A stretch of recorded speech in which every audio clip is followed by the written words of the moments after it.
Hey, what's up, everybody? It's Joseph Francis. You are about to watch the very first episode of Heat and Receipts, brought to you by Execution Entertainment and Fan2Fan. However, before we go any further, hit the like button, subscribe to the channel, and leave a comment during the video to tell us what you think about what you're saying, whether you love it, hate it, or you're just indifferent. We'd like to hear from you. In the meantime, enjoy.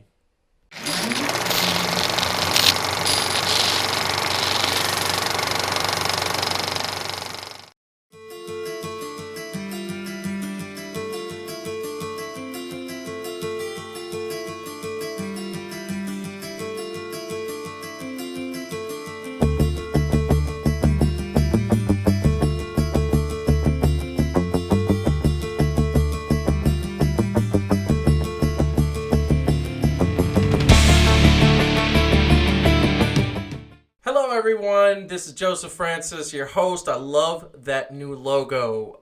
It is so good. We told you we were going to get a name for this show, and now we have the name for the show. The name for the show is Heats and Receipts. That is what it is. That's where we give heat to the people we love, the people we hate. We give receipts to the people that deserve it, and you know who you are. You know it. And we're going to be much quicker, and we're going to be having fun with this. Also love the rock and roll feel, because normally we got the hip-hop beat with the Fan2Fan opening track. This time we got a little rock and roll, because it's wrestling. Wrestling is rock and roll, I think that goes a little bit, although hip-hop does have a place in wrestling. But I am your host, Joseph Francis. We're going to talk some wrestling, very wham bam, thank you ma'am. That's what we're doing. It's going to be quick, straight to the point. Before we get into everything, I'm just going to go to the triple shot and introduce everybody. We got Calvin in virtual land, as you guys know from Fan2Fan. We got Heidi live in the studio with her Piccolo cup. I always rep the best, and that's Vegeta. Because we always got to do that. How y'all feeling? I'm good, man. I'm living my best life. Ready to give these heats and these receipts, baby. Really? Well, we've been waiting for it. It was hard because now we're not doing as much wrestling on the regular Fan2Fan show because we make this. So Calvin and I have been itching. Yeah, it's like we're not talking wrestling on the regular Fan2Fan. We're talking wrestling just on Heats and Receipts for now. This is going to go strictly to our wrestling fans out there. So let's get right into it. So, do a quick monologue. WWE has 100% said that they will not and will refuse to have any sort of streaming platforms being in the way of their superstars, and their superstars essentially have to get rid of all platforms, including Twitch, YouTube, that being said, that all the things that come with a social media platforms and or not related to WWE. They're doing this because they want to have their own sort of streaming service, whether it be Twitch or YouTube or I believe Vimeo. They're going to have Vimeo accounts, and they want to do that. So none of their stars can have their own streaming service. Well, due to this fact, WWE superstar and former superstar Zelina Vega was released out of her contract, essentially fired, because in a matter of 24 hours she said, no, I'm not going to delete anything that is happening. I like what I'm doing. I'm gaining more money than what you guys are paying me. And on top of that, this, is what you guys, this is the new policy you're bringing. Well, WWE made an example of her, said, you're done, you're fired. She was very upset about it. And later on, released a video on her Twitch platform, basically feeling very sad, very upset about that. We can't show that to you because it is her property. However, it is the feelings and the emotions that was her dream, and those are the things that have been taken away. However, the main thing is that WWE has 100%, taken this stance that their streaming takes priority over the personal streaming of their superstars. So they have put it in all the contracts. It's a company-wide mandate that if you work for WWE, you cannot have your own streaming platform. It's not allowed. So what does that mean? Does that mean WWE is being petty? Yes. Does that mean that WWE is basically saying we can do whatever we want? Yes. And their superstars are going to say, I don't know. You have to make the choice between, am I making more money here or am I making more money on streaming service? Zelina Vega, because she has so many followers and because she does things that her followers respond to, she is making more money with Twitch. That being said, I hand this discussion over to the panel. Are you with Zelina Vega on this or are you with WWE on this? Heidi, I will let you go first, being that we are talking about a topic that deals with the stature of a strong, independent woman such as yourself. Oh, great. There you go. So, I'm just going to, just for the sake of keeping it interesting, because I never, almost ever agree with Vince, but, and we talked about this earlier, I do kind of see the point, right? And again, I think it, from WWE's perspective, if they're literally posting jobs for, hiring Twitch producers. They want some control over that. And they want to send a message to the Charlottes and the Becky Lynches of the world that this is not going to be tolerated. Because they wanted to drive. Now, is that fair? Well, fair is sort of a funny thing. I mean, in Zelina Vega's case, I think she made the right choice for herself because she's probably not going to get a big push. She's a good wrestler, but she's not a great one. She's probably better off going this route, maybe getting picked up by AEW. It's in her financial interests.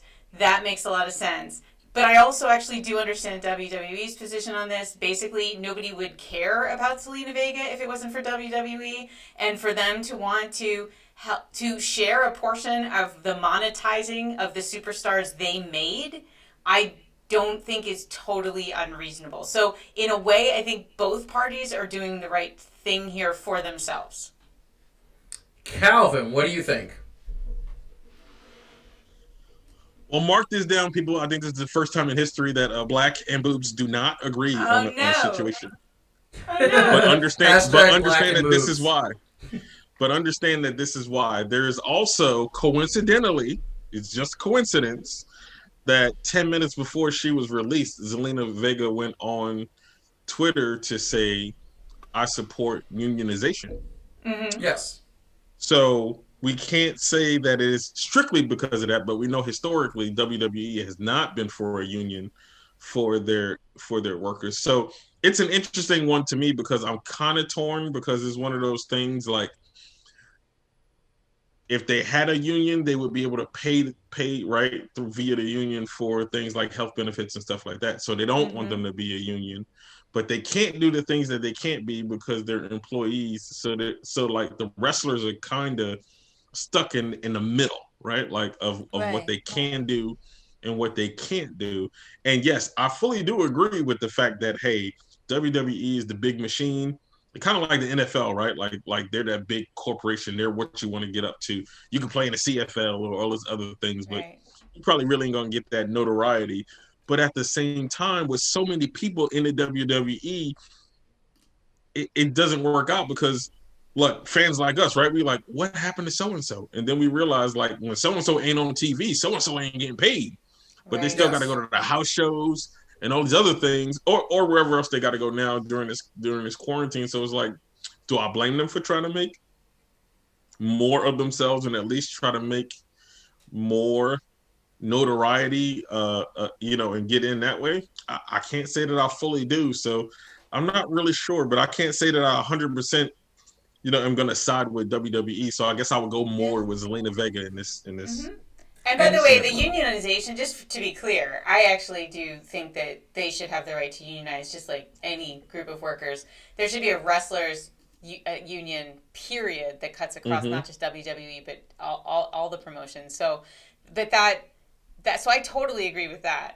I'm just saying in this particular case, like I said, Zelina Vega did the right thing for her, 100%. I think Paige is doing the right thing for Paige by refusing to give up her Twitch account.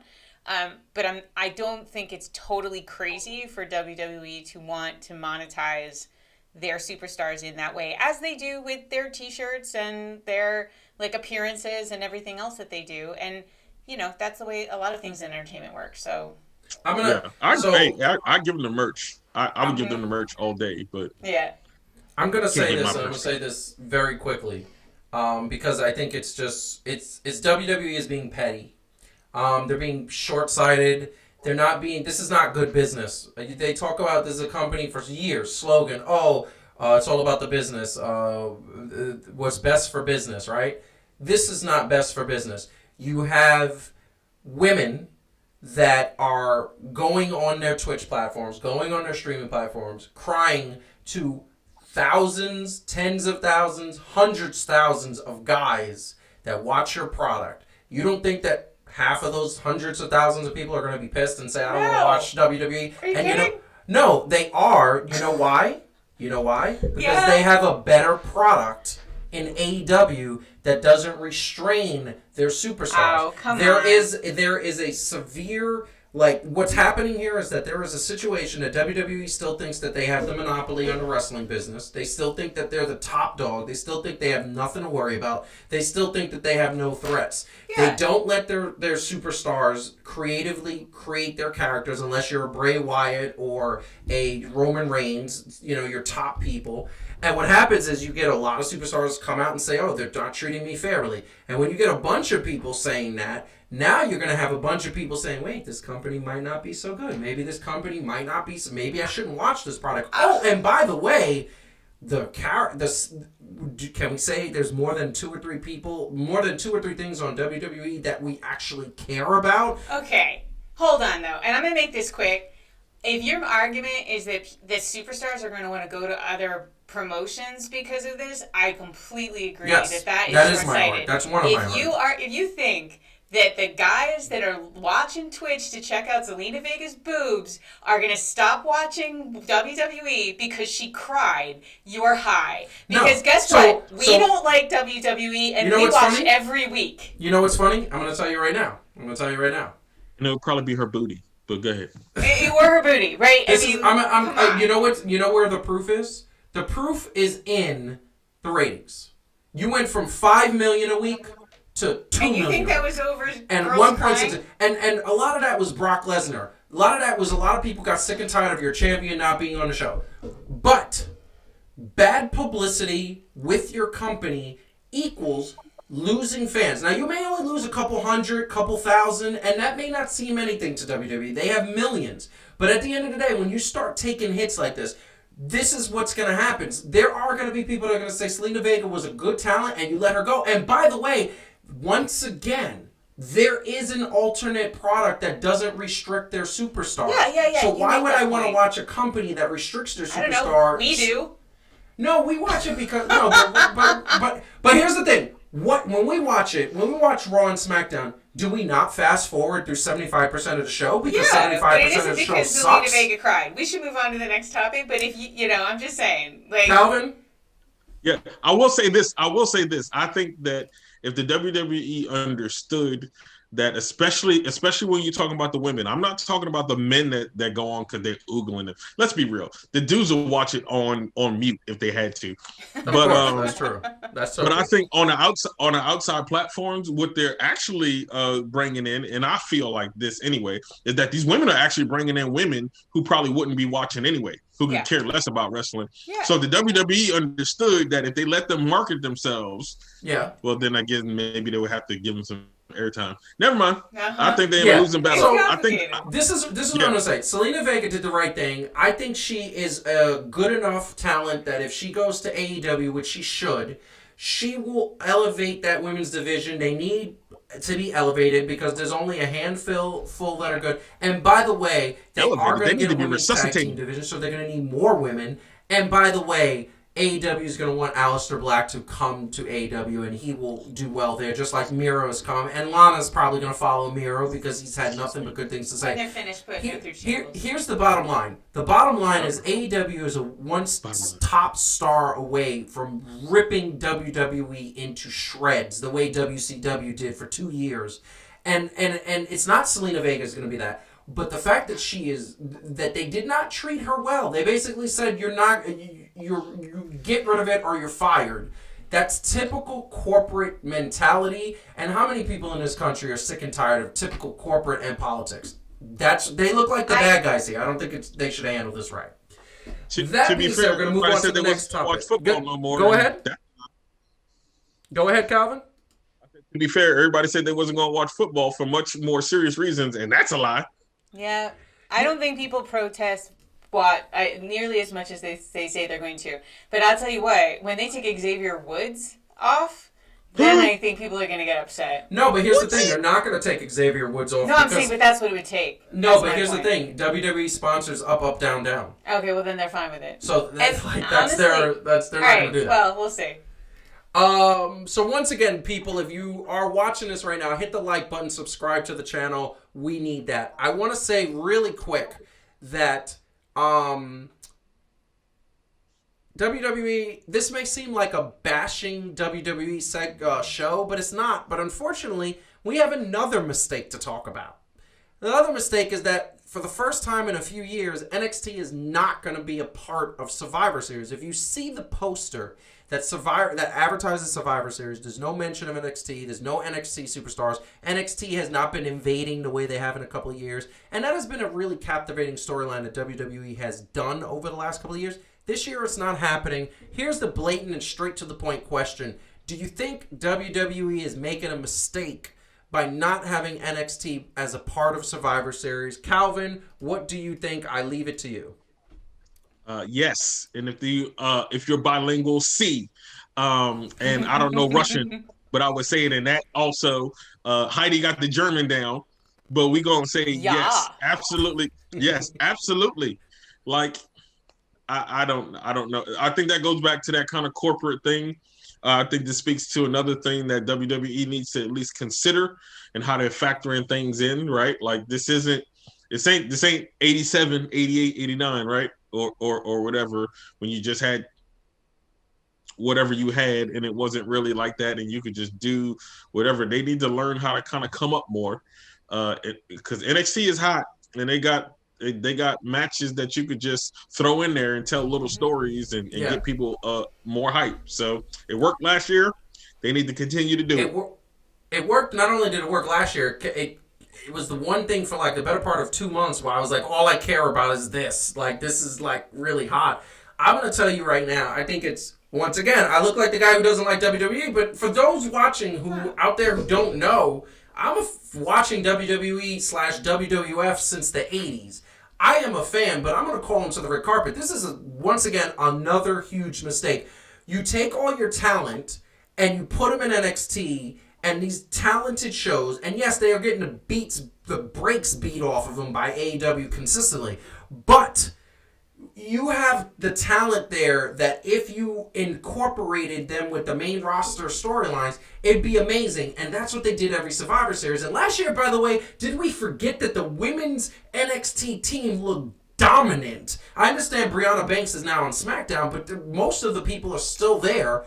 And why don't you have an NXT champion versus the women's champion versus, it would be Asuka, Sasha Banks, and who has the, Calvin, correct me if I'm wrong, who has the NXT women's champion? Io Shirai. The Io genius of the Shirai is sky. one of the Io best Shirai. women performers. Why are you not having a triple threat between those champions? Look, first of all, her and Asuka used to tear the house down back in the day. Sasha Banks and Asuka was tearing the house down not too long ago. Yes. I'm pretty sure Sasha could tear the house down with Io Shirai. Look, let's make it happen, B. Let's make it happen. But that's what it should be happening. It should be happening. And then the one thing I'm going to say, and I'm going to let Heidi get in on the last word. You're having a chance to have Finn Balor versus Roman Reigns versus Drew McIntyre. And you're not taking advantage of that? Do we forget how box office Finn Balor was and has been?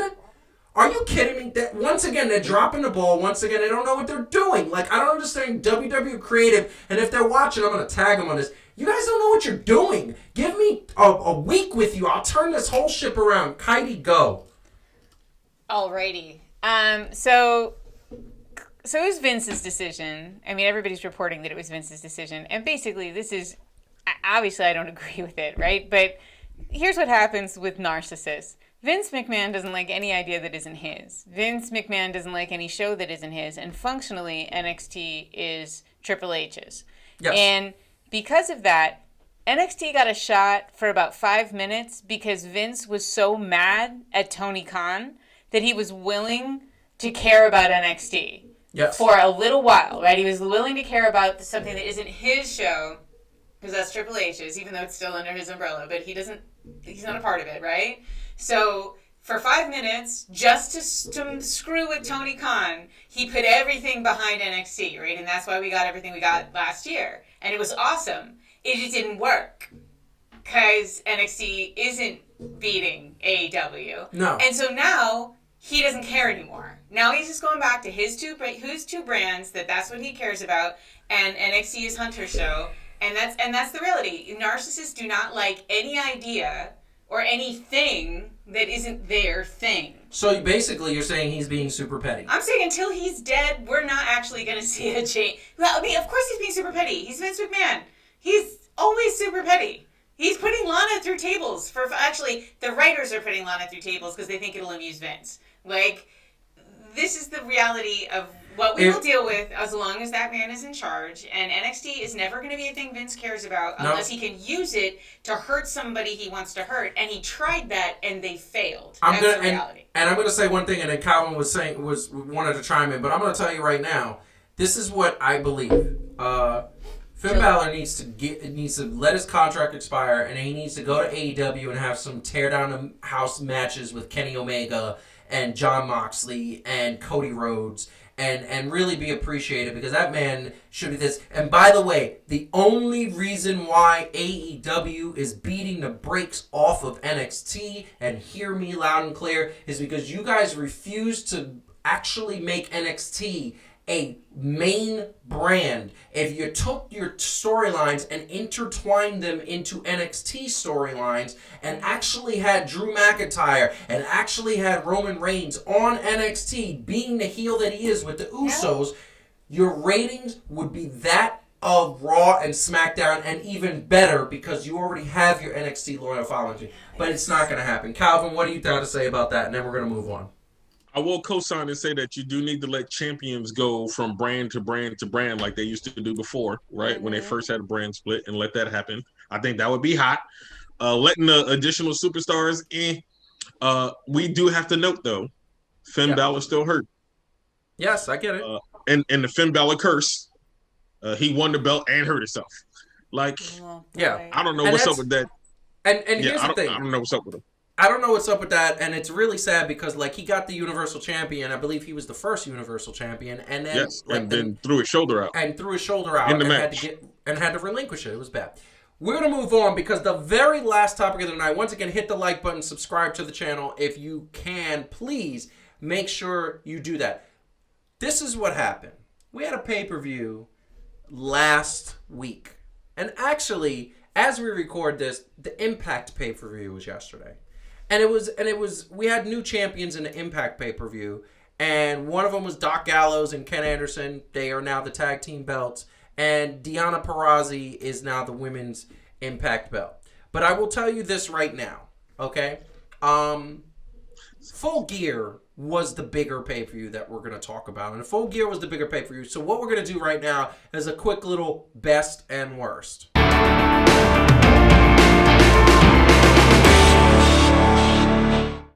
We had so many good matches. I'm going to go over to Heidi first. Mm-hmm. What was your best and what was your worst? Why do I have to go first? Because you set the time. All right. This is really hard.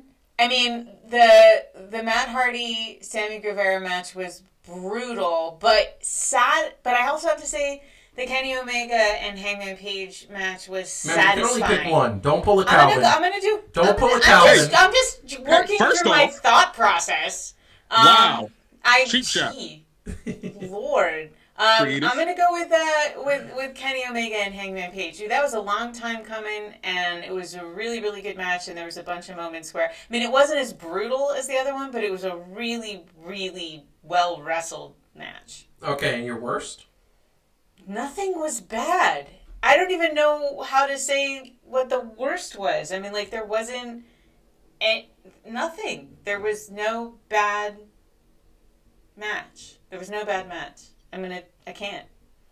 The worst was that it ended. How about we're going to come back to you. I want you to think about it. You got to pick something. I don't have a worst. You got to pick something. All right, go ahead, Calvin. Okay, Calvin, what was your best? What was your worst? I think my best is going to have to be, I'm Echo. We're back on the same track. Nice. with Omega, and just because of the storytelling of it, like the whole thing. I love the long story. I was invested, and the match itself, was just legit. And like how they played the spots and knowing their angles and all the other stuff. Like I like the way they did that. I'm always gonna go with the women's match until they just step it up in general. Like I'm not super impressed with the women's division yet. Yeah, that's just me personally, and I'm just saying and I'm talking about more the NWA Women's World Championship, not the AEW World Championship match. But that's it. Like I feel like they could do so much better. Like with the way that the wrestling is in general, and the storytelling and all that other stuff. I still think that the women are just falling behind, and that's not a knock on women's wrestling in general. That's actually because I hold women wrestling in a high regard. Well, actually, can I just chime in there? Yeah, I agree. There is a lack of storytelling with the women. Like, so one of the things I loved about Full Gear was you go down the card, right? And the Sammy versus Matt Hardy, Cody versus Darby Allin, MJF and Jericho with like joining the Inner Circle on the line, the FTR and the Young Bucks. Like, there was great, and then of course Moxley versus Jeeves. Like that was like practically Shakespeare. That was so tragic, and like there was great storytelling. I was actually so impressed with how every match in the men's, except for maybe I didn't care about Orange Cassidy and what's his name, John Silver. I didn't care about that much, but the other ones, you cared about every one of them, and you don't actually see really good storytelling on the women's side. So, like, I don't care. Oh, okay, Nyla Rose and Sheeta are going to fight again. Great, they're both good wrestlers, but, like, I don't care, really. Yeah. So that would be your worst? Yeah, I'm going to go with Calvin and I are in sync. We back. Yeah, we're back. We're right here. Black and boobs. That's right. So this is what I'm going to tell you. I don't think my best is going to surprise anybody. I 100% think that the Matt Hardy compound match was the best. Mm-hmm. It was one of the best matches I had seen in such a long time. And what made it interesting is so that there were moments where there was actual wrestling in that setting. And then there were moments of the fireworks. That was hilarious. Crazy. That was hilarious. And the fact that once again, Sammy Guevara has a meme that's going to, because he's running from the fireworks, and at one point he's like, and it's like, once again, you have the meme. So that was funny. But the brutality, like I said to you guys offline, the brutality was unbelievable. That chair shot to his head. I know he's put his hand up, but it looked so real. Disrespectful. Well, exactly. Going through the double tables, going off the ladder onto the tables, and I know they didn't show it because they didn't have the camera in position. That was the one thing I didn't like. But it looked like the way he went off, that he probably slid off the table and hit the back of his head. And it was bleeding enough to say, holy smoke, he hit something. And that way it ended with them, where Matt Hardy saying, take out the trash. I thought that was the perfect way to end that match, because they were really putting that storyline to bed. And it was such a built-up storyline. I'm going to tell you what my worst was, and this is what's going to shock everybody. And I want everybody to leave a comment if you disagree or you see where I'm coming from. I think the worst match of the night was the Young Bucks versus the FTR. And I'm going to tell you why. Had nothing to do with the match itself. The match was phenomenal. But you've been building this up for years, even before AEW was created. You've been building this up ever since they never really got on the same page in New Japan Wrestling. FTR was in Ring of Honor before the Young Bucks. They always crossed paths but never fought. And you've been building this up on social media. We're going to fight you one day. We're going to fight you one way. And what do? You have a clean win where the Young Bucks took the belts, and now FTR is not going to be there, and there's rumors that their contract is over. So basically you did a one-off match. You built up and built up and built up and built up to go off of a cliff, and there's no kind of people wanted to see more of that. Why did we not see a fight to a no disqualification? People wanted to see these guys in some sort of cage match, in some sort of table match, in some sort of, and it was such the rivalry that you built up, and you did nothing except a clean win. I understand you could do the rematch angle, but the rematch angle's boring. I think they dropped the ball with this. I think they missed it. That's why it's my worst. They could not do the rematch angle. Remember, the Young Bucks put on themselves that if they did not beat them for the championship, they would never, ever challenge for the belt again as long as FTR had the belts. And I get that. And here's the thing. I get that, but why did you put that? Why did they say this is good? They knew the minute that, like you said, they put that on. They put that stipulation on there because that's what they were going to do. So they knew that this was going to happen. They knew that they were going to win. They knew that they were, and they knew it was coming to an end. Why do that? I don't understand. Well, I don't know. We don't know the behind the scenes. So if the rumors are true and FTR is leaving.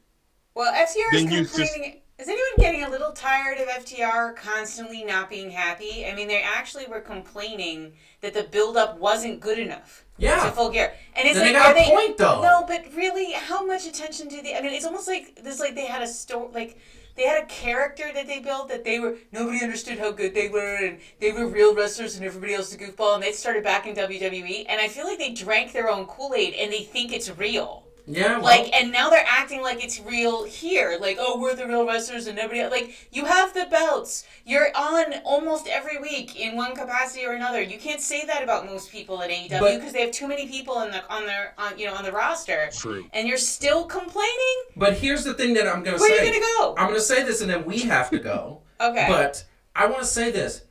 Who's managing them? Tully Blanchard, right? Blanchard, yeah. Who's managing Sean Spears? Tully Blanchard. Yeah. So why was there no crossover? Well, and again, why did it? Why? And this is my point. This is why FTR might have a point. The buildup should not have been that stupid stipulation that's basically settle it once and for all, that's what it is. It's the once and for all stipulation. But they should have had it where they didn't put the stipulation. Sean Spears should have got involved because they have the same manager. There is a connection. Yeah. And why didn't they do that? I don't understand. You want to know why? Because it's predictable. It's the Heenan family all over again. It's the Dungeon family with Kevin Sullivan and WCW. Like, it's kind of been done and reused a lot. Like, you know what I mean? Like, oh, we're gonna win. Oh, but the only reason we didn't lose was because we got our other mans over there. Mm-hmm. We don't see a whole lot of clean finishes in wrestling. True. But I just don't think this should have been a clean finish. They could have had a clean finish after a couple of matches, and FTR is like mad because they're leaving. I don't actually blame them.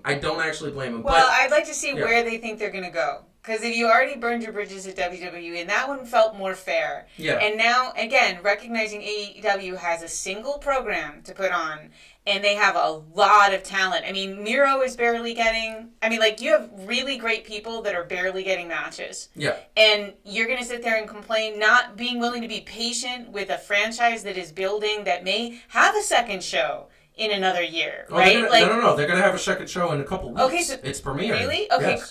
How do I not know that? I don't know. Why are you telling me about what you ate for breakfast and you're not telling me that? Well, because breakfast is delicious. So the point is, like, have a little patience. Be willing to, like, don't, like, this whole, like, oh, we're gonna quit and we're gonna go. Like, great. Where are you gonna go? Impact Wrestling? Have fun. I'm sure that I go Impact Wrestling because that's the only one that would take them right now. Have fun having no one watch you. Actually, no, I'm wrong. New Japan Wrestling wanted to sign him when they signed to AEW. There we go. By the way, are we gonna end the show without anybody talking about my shirt?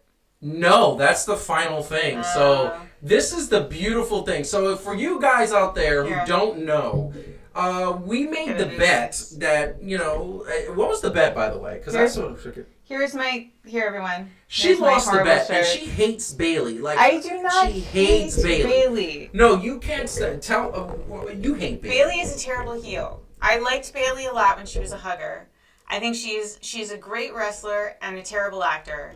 I think she stinks on the mic as a heel. Uh-huh. Sasha's not that good on the mic either, frankly, but, like, Bailey is way worse, and the two of them together made me want to jump out a window. So, like, she needs to go back to being a face where that's her genuine personality, and it works. Yes. And I am so tired of her being a heel, and I hate you both for making me wear this shirt. Well, listen. You lost the bet. You made the bet. You lost the bet. You made play the bet. fair I didn't here. make the bet. You act like I agreed to it. You act like I literally held it a was gun to your entrapment. head It and was said, entrapment. "Oh my God."